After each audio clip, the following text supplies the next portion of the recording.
était 20 h à Paris, explosion de joie du côté de l'esplanade du Louvre à Paris, où les partisans d'Emmanuel Macron se sont réunis pour fêter sa victoire. Les résultats ont été accueillis par une clameur absolument immense. Emmanuel Macron, âgé de 39 ans, encore inconnu il y a 3-4 ans, est le prochain président de la République française. Bonjour à tous et merci d'être avec nous sur TV5 Monde pour cette émission spéciale élection présidentielle en France. On va regarder sans plus attendre les résultats dans le détail. Selon les dernières estimations, Emmanuel Macron a obtenu un peu plus de 65% des voix contre 34% pour Marine Le Pen.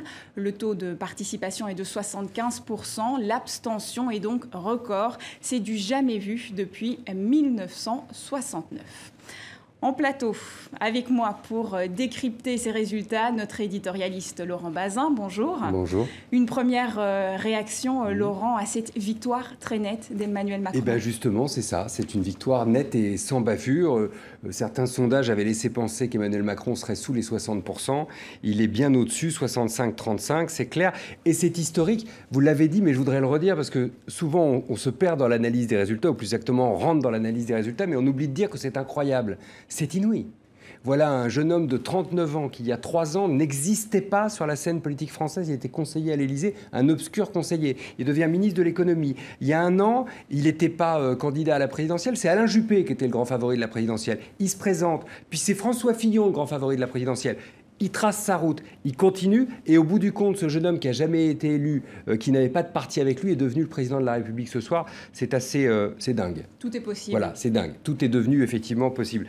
Pour autant d'un mot, pas de blanc-seing, c'est un mot qu'il a employé ce soir au Louvre, et c'est vrai. Abstention record, en tout cas depuis l'élection de 69. 4 millions de votes blancs, c'est très important, et sur 20 millions de voix qui sont venues vers lui, sur son nom en tout cas, la plupart ne sont pas venus sur son programme, mais par défaut contre Marine Le Pen. Donc pour lui, le plus difficile commence sans doute.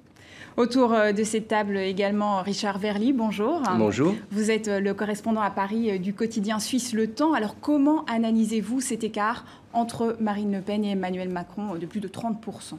D'abord parce qu'il a réussi à convaincre ceux qui n'adhéraient pas à son projet qu'il était un rempart républicain. Donc on n'a pas parlé cette fois-ci de front républicain, mais c'est quand même ce qui s'est passé, à savoir que des électeurs de droite et de gauche qui l'avaient combattu au premier tour ont estimé qu'ils pouvaient lui faire confiance. Je crois que la deuxième chose, c'est que Marine Le Pen, on le sait, a fait une désastreuse prestation au débat télévisé. Elle n'est pas du tout apparue présidentielle, et donc un certain nombre d'électeurs qui auraient pu être tentés par ce choix-là s'en sont trouvés éloignés parce que tout simplement elle n'était pas au niveau. Mais surtout, je voudrais dire une chose, que l'arrivée d'Emmanuel Macron devant la pyramide du Louvre, seul, démontre très bien. C'était un pari solitaire. Et au fond, la politique française, aujourd'hui, on en a la démonstration, c'est l'aventure d'un homme face à la nation. Ça évoque des souvenirs historiques profonds. Il va jouer de ce registre à fond dans les semaines à venir, avec l'espoir qu'il peut ramener vers lui des gens qui traditionnellement faisaient confiance aux partis politiques. Alors avant d'aller plus loin dans le décryptage de cette élection, je vous propose de revenir en images sur les moments forts de cette soirée historique avec Maïva Damois et Patrick Didier. Au Louvre, les drapeaux sont levés, les yeux rivés sur l'écran géant.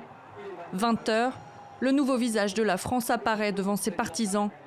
Emmanuel Macron devient le plus jeune président de la République à 39 ans, élu à plus de 65%. 1 heure plus tard, depuis son QG du 15e arrondissement, il prononce sa première allocution. Aimons la France. À compter de ce soir et pour les 5 années qui viennent, je vais avec humilité, avec dévouement, avec détermination, la servir en votre nom. Un ton grave, comme l'ambiance qui règne du côté du bois de Vincennes. Les supporters de Marine Le Pen accusent la défaite. La candidate du Front National a appelé son adversaire pour le féliciter. Une politesse d'usage qui précède une nouvelle levée de bouclier. Ce second tour organise une recomposition politique de grande ampleur autour du clivage entre les patriotes et les mondialistes. C'est ce grand choix qui, par circonscription, sera soumis aux Français lors des législatives. Je serai à la tête de ce combat. Une nouvelle orientation pour le Front National qui se place en principal parti d'opposition, Point commun avec la France insoumise de Jean-Luc Mélenchon, troisième à réagir à l'élection et sur le même ton. Le programme du nouveau monarque présidentiel est connu. C'est la guerre contre les acquis sociaux du pays et l'irresponsabilité écologique. Nous n'y sommes pas condamnés. Les élections législatives doivent montrer qu'après un vote de refus et de peur, le moment est venu d'un choix positif. La présidentielle 2017 restera inédite. Le schéma bipartiste traditionnel gauche-droite a volé en éclats. À droite, on tire les leçons et on se place pour les législatives. Un scrutin qui déterminera le champ d'action du nouvel occupant de l'Élysée. Il se retrouve à la tête d'une république fracturée comme jamais, où nous avons tous les uns et les autres notre part de responsabilité. Je suis évidemment dans l'opposition et j'aurai la charge, à la demande de ma famille politique, de mener avec l'UDI la campagne des législatives. Si face à Marine Le Pen au deuxième tour, Emmanuel Macron a engrangé des ralliements de tous bords pour faire front, pour gouverner, il aura besoin d'une majorité parlementaire. Ses soutiens, à l'image de Ségolène Royal pour le PS, appellent au rassemblement. Emmanuel Macron a réussi à casser les oppositions traditionnelles droite-gauche et je dirais une certaine forme de violence dans la politique. Et donc maintenant, le temps est venu de travailler ensemble. En marche vers le Louvre, au rythme de l'hymne à la joie, Emmanuel Macron, dans son nouveau costume de président, célèbre la victoire auprès de ses partisans. Merci d'être là, de vous être battus avec courage et bienveillance pendant tant de mois. Parce que oui, ce soir, vous l'avez emporté, la France l'a emporté. Il assistera ce lundi aux cérémonies du 8 mai aux côtés de François Hollande, avant de prendre officiellement ses fonctions le 14 mai prochain. Et vous retrouverez tous les résultats en détail sur notre site tv5monde.com. On va maintenant rejoindre du côté de l'esplanade du Louvre à Paris Pierre Marlet, le correspondant de la RTBF à Paris. Pierre, une image forte ce soir, c'est la longue marche d'Emmanuel Macron vers la scène de la pyramide du Louvre. Oui, elle a créé un peu la stupeur. Vous savez, on est ici dans un endroit historique, évidemment, qui allie la tradition et la modernité avec cet ancien palais royal devenu le plus grand musée du monde et puis cette pyramide qui trône et qui a été voulue par François Mitterrand. Et finalement, on se dit que François Mitterrand, la référence n'est peut-être pas complètement neutre parce que moi, cette image d'Emmanuel Macron entrant seul dans la cour des Louvres m'a évidemment rappelé celle de François Mitterrand seul entrant au Panthéon en 1981. On peut dire qu'Emmanuel Macron a le sens des symboles, qu'il n'a pas raté ce moment solennel avec évidemment cet hymne européen puisque l'Europe a scandé cette campagne. On a vu des drapeaux européens dans tous les meetings. Il a été finalement en conformité avec l'image qu'il a voulu donner. Oui, c'est une image forte et désormais, ce lieu chargé d'histoire se charge d'une nouvelle histoire, c'est la consécration d'Emmanuel Macron. Et ensuite, Emmanuel Macron a prononcé un discours très rassembleur. Oui, un discours rassembleur et là encore de l'audace. Terminer ce discours en disant « je veux servir avec amour ». Voilà un mot amour qu'on entend quand même rarement dans le registre politique. Et puis, il a dit aussi qu'il fallait moraliser la vie publique. Il a insisté, parce qu'il l'a déjà fait dans sa première intervention.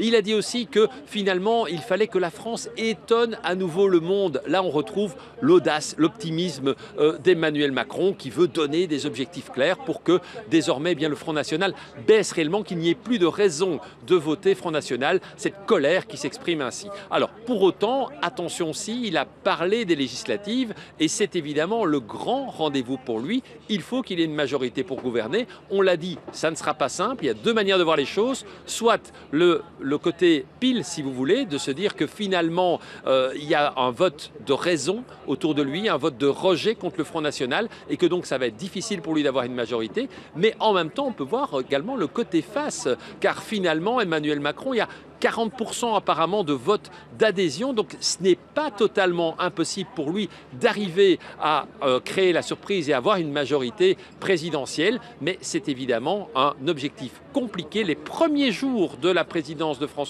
d'Emmanuel Macron vont être déterminants. Pierre, une dernière question, il y a toujours du monde autour de vous ?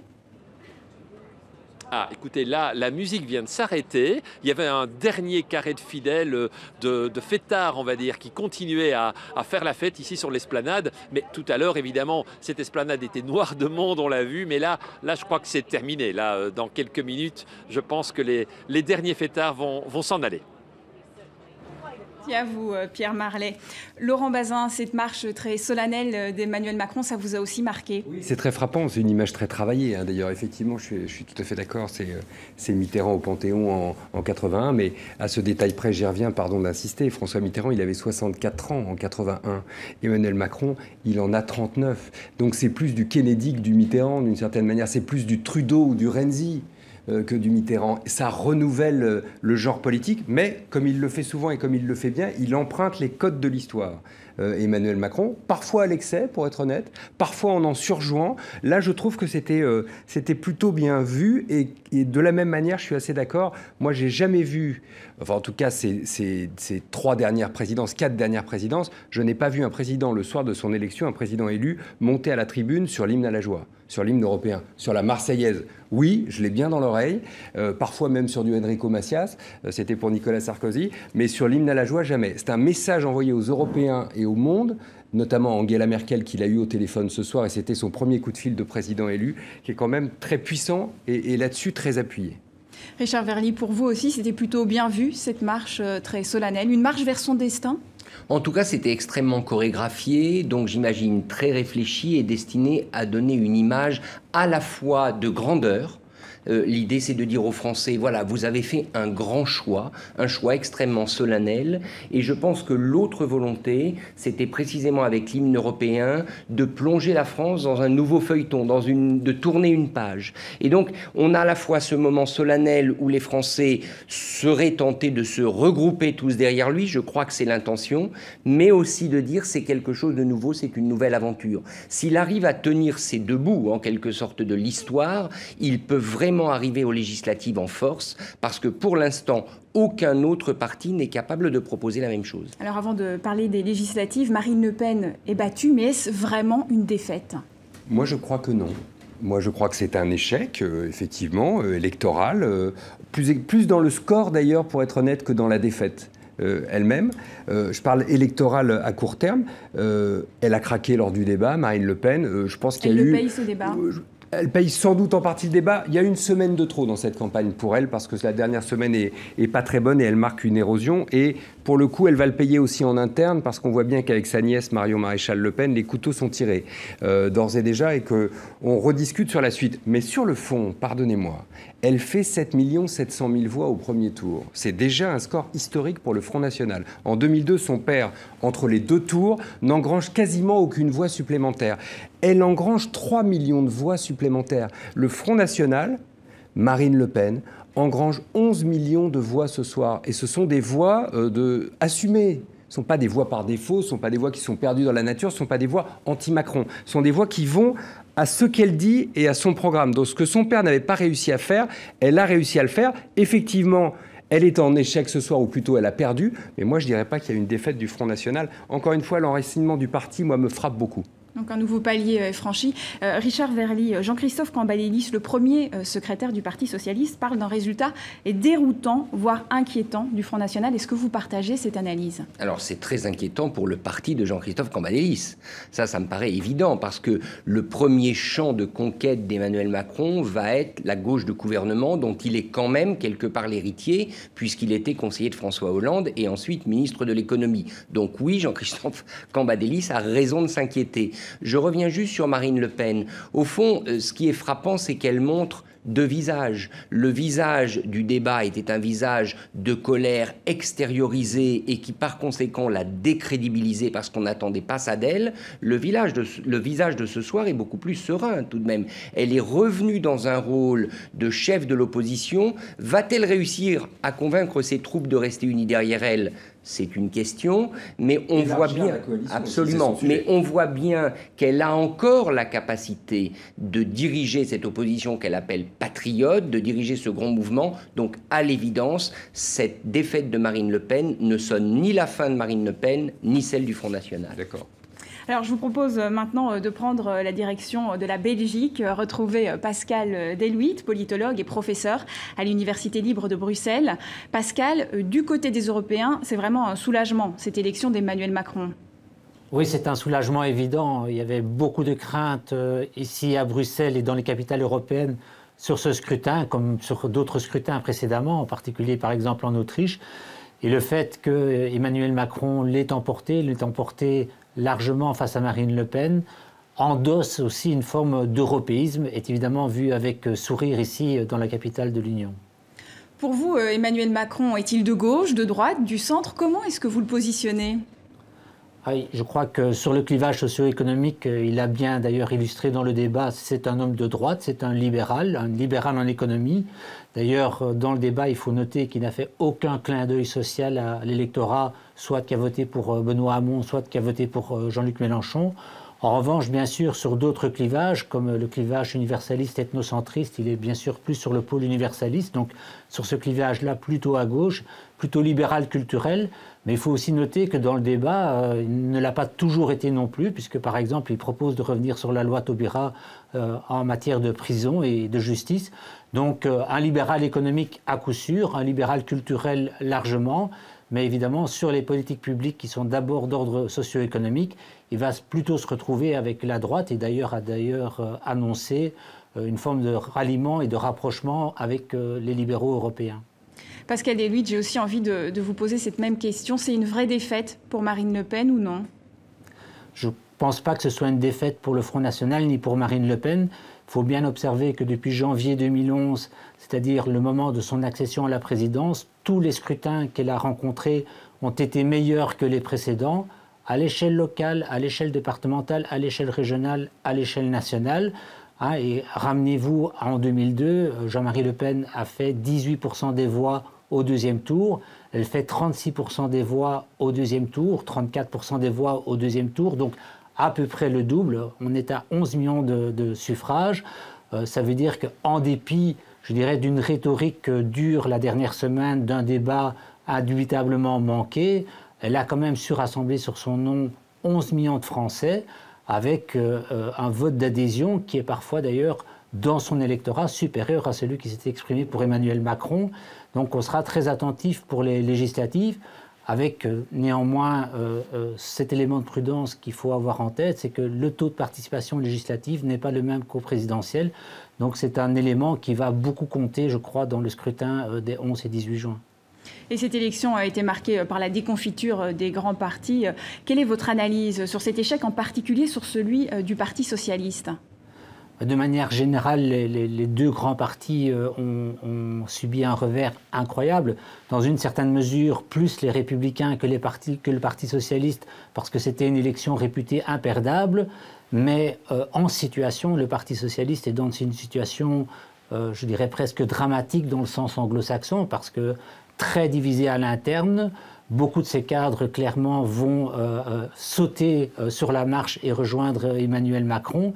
Et donc, on pourrait avoir, au soir du 18 juin, une délégation parlementaire du Parti socialiste ramenée à une très simple expression, sans doute encore nettement inférieure à celle de 1993, qui avait déjà été considérée comme un scrutin catastrophique. Donc, on est vraisemblablement dans le chef du Parti socialiste, dans une phase de refondation, comme le congrès d'Épinay de 1971 l'avait été. Merci à vous, Pascal Deluit, en direct de Bruxelles. À gauche. D'un mot, sous le contrôle de Pascal, c'était le moment où François Mitterrand a choisi d'aller chercher le Parti communiste plutôt que le centre-gauche. Donc pour le Parti socialiste, en vérité, c'est aussi ce qu'a esquissé Benoît Hamon. Peut-être que l'avenir se tourne plutôt vers Jean-Luc Mélenchon qu'il ne se tourne de l'autre côté, puisque l'autre côté, désormais, est préempté par Emmanuel Macron. Ça, c'est l'avis de Benoît Hamon qui dit qu'il faut vraiment faire une grande union. Sa stratégie présidentielle, elle a échoué, mais pour le Parti socialiste, la question, c'est de savoir s'il ne faut pas refaire un Épinay maintenant, ou si, au contraire, il faut assumer la défaite et se retrouver du côté de Macron. Mais à ce moment-là, on se dissout. Votre avis, Richard Verly, sur ce point ? Il y a sur le champ politique français maintenant une formidable concurrence des marques. La marque Macron, parce que c'est une marque plus qu'un parti, je le rappelle toujours par exemple dans mes articles, En Marche, les initiales, c'est EM, Emmanuel Macron. Donc, il y a cette marque extrêmement forte. Et puis, derrière, il y a des marques traditionnelles, celles des partis.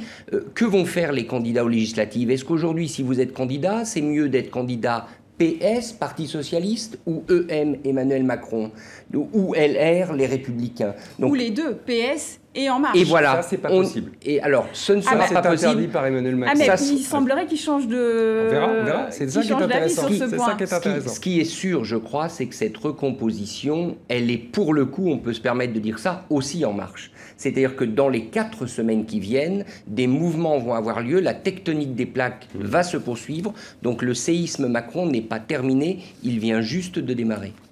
Et on va de nouveau retrouver en direct de l'esplanade du Louvre Pierre Marlet, le correspondant de la RTBF à Paris. Pierre, est-ce que Emmanuel Macron compte sur de nombreux ralliements? Oui. Emmanuel Macron compte sur des ralliements et la première chose que tout le monde se demande, mais qui va-t-il prendre comme Premier ministre? Ce sera évidemment un signe très important. Son principal défi pour lui, c'est de diviser la droite. On voit bien que la gauche ne peut plus vraiment peser sur ces législatives. On vient de le dire, on vient de le répéter. Par contre, du côté de la droite, bien sûr que la droite espère gagner les législatives et imposer une forme de cohabitation à Emmanuel Macron. Seulement, le souci de la droite, c'est qu'elle est extraordinairement divisée. Il y a 2 lignes qui coexistent. Il y a une ligne très à droite et puis il y a une ligne beaucoup plus centriste, incarnée notamment par Alain Juppé, bien sûr, et par ses amis. Et donc, ceux-là pourraient être tentés d'accepter de rejoindre d'une manière ou d'une autre, soit de l'intérieur, soit de l'extérieur, En Marche. Imaginons par exemple que Emmanuel Macron réussisse à convaincre quelqu'un comme Xavier Bertrand, le président de la région des Hauts-de-France, de devenir le Premier ministre. Mais évidemment là, ce serait un coup de maître pour lui parce que ça diviserait de facto la droite. Il réussirait une extraordinaire prise de guerre, si vous m'autorisez l'expression. Évidemment, ça n'est pas fait, mais ce qui est quasi certain, c'est qu'il va plutôt choisir quelqu'un de marqué à droite. Merci Pierre Marlet. Laurent Bazin, je vous ai vu réagir à cette intervention de Pierre. Oui, parce que je suis d'accord avec lui sur le fait que, d'ailleurs, Emmanuel Macron, c'était sa stratégie de campagne, a plutôt pris à la droite qu'à la gauche, qui naturellement, avec l'attitude de Benoît Hamon, se déportait vers lui, vers notamment le centre-gauche, des gens comme Manuel Valls, qui n'ont pas dit mot pendant un moment, puis qui tout d'un coup ont expliqué qu'ils se ralliaient à Emmanuel Macron pour faire barrage à Marine Le Pen, alors qu'en vérité, c'est plutôt leur camp politique traditionnel. Ils partagent un certain nombre de valeurs, notamment économiques. On les appelait les sociolibéraux, d'ailleurs, au Parti socialiste, et ça se retrouve. Donc je suis d'accord là-dessus, et notamment sur le fait que c'est à droite que ça va se passer pour Emmanuel Macron encore, s'il parvient à faire exploser les Républicains, qui aujourd'hui sont très divisés entre, en gros, les sarkozystes, Barouin et les autres, et les juppéistes, ou la ligne plus... comment je peux la définir ? Plus centriste de la droite. Je ne sais pas si centriste, ça irait bien à Xavier Bertrand. S'il arrive à faire exploser ça, oui, ce sera un vrai succès. Mais c'est un risque. Je le dis juste, nommer un Premier ministre juste pour faire une prise de guerre, c'est que ça me semble quand même être un risque un petit peu compliqué à courir pour un jeune président qui a quand même besoin de garder de l'autorité sur son affaire. Des pronostics sur ce Premier ministre, il faudra attendre une semaine pour le connaître? Alors, un pronostic, je n'en ai pas. Par contre, une des grandes difficultés quand même, c'est comment vous êtes Premier ministre à côté d'un président Macron. C'est-à-dire d'un président qui est jeune, quand même populaire, voire extrêmement populaire, qui occupe l'espace médiatique d'une manière tout à fait performante. Là, je crois qu'il va y avoir une difficulté même de charisme personnel. Soit vous prenez véritablement une machine politique à majorité, mais vous risquez de tomber sur une personne avec relativement peu de charisme. Soit vous prenez au contraire quelqu'un capable de diviser le camp qui vous intéresse, en l'occurrence ce serait la droite, mais attention, choc des égos. Un nom qui est souvent cité, François Bayrou, peut-être que ça pourrait aller politiquement, mais alors là, attention, le choc des rivalités personnelles entre deux hommes qui ont une très haute idée d'eux-mêmes. Ou alors une femme, pour la parité. Alors c'est la grande question. Emmanuel Macron s'était beaucoup engagé dans cette direction, il continue d'entretenir le suspense. La difficulté est que s'il faut une femme capable de peser très lourd politiquement dans ce contexte, pour l'instant, en tout cas moi, je ne vois pas de candidate désignée. On a entendu parler d'Anne-Marie Drac et d'autres. On va voir maintenant, si vous le voulez bien, les réactions du côté africain. Lionel Zinsou, ancien Premier ministre du Bénin et soutien d'Emmanuel Macron, était sur le plateau du Journal Afrique. Tout à l'heure, je vous propose qu'on l'écoute. Je crois qu'il y a un profond respect pour les diasporas et l'idée que la diaspora est utile avec les pays d'origine. Mais d'ailleurs, elle est utile aussi au rayonnement de la France dans le monde. C'est une richesse. Il a été un des premiers à le dire dans la société politique. Et puis, il y a l'idée aussi, je crois, d'avoir une politique la plus décentralisée possible, c'est-à-dire les régions entre elles. Nous avons de plus en plus une démocratie en Afrique, notamment à la base. Ce sera moins probablement affaire d'État, ce sera beaucoup entreprises, ce sera beaucoup PME avec des objectifs d'emploi. Ce sera aussi beaucoup tourné vers le climat. Je crois que, au fond, il y a deux grandes attentes. Énergie, où là, on ne peut pas laisser 70% de la population africaine sans électricité. La France ne peut pas apporter de solution miracle, mais elle peut tout à fait contribuer. Et puis, il y a l'agriculture et tout ce qui est lié au changement climatique. Et là encore, la France a une expérience qui peut permettre d'accélérer le développement africain. La France n'est pas nécessaire au développement africain, mais elle peut être grandement utile. Voilà donc pour les réactions côté africain. Je vous propose maintenant que l'on jette un coup d'œil au dessin de Pierre Kroll, caricaturiste pour le journal Le Soir, l'un des plus grands quotidiens francophones en Belgique. « Je vous ai compris », dit Emmanuel Macron, en référence bien sûr au discours du général de Gaulle. Et un peu plus bas, ce sont les réactions du peuple. « On a gagné », dit l'un. Mais ce n'est pas gagné, répond l'autre.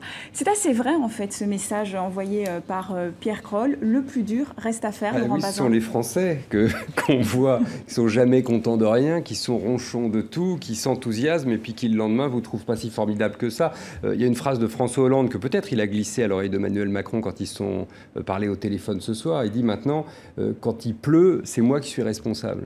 Effectivement, c'est ça, devenir président de la République en France. Plus sérieusement, Emmanuel Macron, il est le président d'un pays qui est extraordinairement fragmenté politiquement. On l'a vu au premier tour de la présidentielle. Il y a même des camps qui sont irréconciliables entre Mélenchon, Fillon, les macronistes, le Front National. C'est pas facile de trouver des sous-ensembles communs. Il y a des syndicats qui préparent déjà une rentrée sociale. Il y a un syndicaliste qui s'appelle Jean-Claude Mailly, le patron de Force ouvrière, qui a demandé à ses cadres de ne prendre des vacances qui pouvaient être remboursées cet été au cas où le président passe par ordonnance et qu'il faille se remobiliser pour s'y opposer. Et puis, je rajoute, et on l'a dit tout à l'heure, que le FN est plus puissant et plus enraciné que jamais. Donc, il est peut-être très gracieux, Emmanuel Macron, on en a jugé ce soir au Louvre, mais l'état de grâce, pour lui, ça n'existera pas. Richard Verly, la tâche s'annonce difficile donc pour Emmanuel Macron? Extrêmement difficile, mais il y a un facteur qui peut toujours tout faire basculer, c'est la chance. Or, pour l'instant, il a quand même démontré que la chance est avec lui. Alors bien sûr, la chance, ce n'est pas un acquis politique durable. Mais je dirais, pour l'instant, avec la force de cette vague qu'il a quand même portée au pouvoir, avec la force de son âge et de sa capacité à convaincre, on peut lui faire confiance pour essayer de pousser cette chance encore suffisamment afin d'asseoir son pouvoir très rapidement, et donc sa politique, et donc sa crédibilité. Merci à vous, c'est déjà la fin de cette édition. Je vous en rappelle donc l'information principale. Emmanuel Macron est le prochain président français élu avec un peu plus de 65% des voix contre 34% pour Marine Le Pen. Le taux de participation est de 75%. Merci à vous, Laurent Bazin et Richard Verly, pour vos analyses. Merci à vous tous de nous avoir suivis. Pour continuer à suivre en direct cette soirée historique, rendez-vous sur notre site internet tv5monde.com. Vous y trouverez les toutes dernières réactions. À très bientôt sur TV5 Monde.